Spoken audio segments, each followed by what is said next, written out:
भाजपचे नेते गणेश नाईक यांनी उपमुख्यमंत्री एकनाथ शिंदे यांच्यावर अप्रत्यक्ष टीका केली आहे। नवी मुंबईमध्ये गेली 5 वर्ष प्रशासकांचा कारभार होता, त्यांनी शहराचं नुकसान केलंय अशी टीका गणेश नाईक यांनी केली आहे। तर देवेंद्र फडणवीस मुख्यमंत्री नसताना शहराची मोठी हानी झाली असा आरोप देखील नाईकांनी एकनाथ शिंदे यांच्यावर केला। तर गणेश नाईक यांनी पुन्हा एकदा एकनाथ शिंदे यांच्यावर जोरदार निशाणा साधलेला आहे। 5 वर्ष केलेल्या कामांचा हिशोब मागणार असं गणेश नाईकांनी म्हटलंय। तर सिडको आणि शासनामध्ये बिल्डरांचे दलाल बसलेत असा निशाणा देखील त्यांनी साधला। गेली 5 वर्ष प्रशासकाचा कारभार आहे आणि त्याकरता कोणी आम्हाला दोष देऊ शकत नाही। या 5 वर्षामध्ये जे काय वाटलं झालंय तर ते प्रशासकीय कालखंडात झाल्याने त्याचं नेतृत्व कोण करतात हे तुम्हाला मी सांगायची गरज नाही। म्हणजे दुसऱ्याकडे बोट दाखवताना भान ठेवा।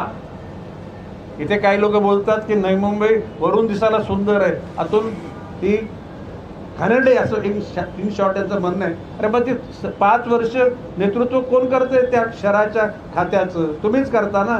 मग कमी कमी तुम्ही तरी बोलू नका ना की माझा पोरगा चोर आहे। अरे बापाने तरी नाही बोलायला पाहिजे।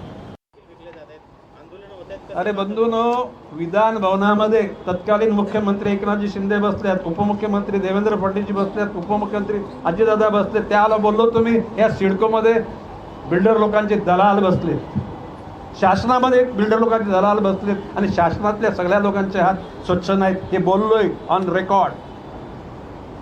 कोणी काही नाईक साहेब तुम्ही असं का बोललात? कोणी अजून विचारलं नाही मला। विचारलं तर त्याची रोकडी उत्तरं देऊन टाकेन मी।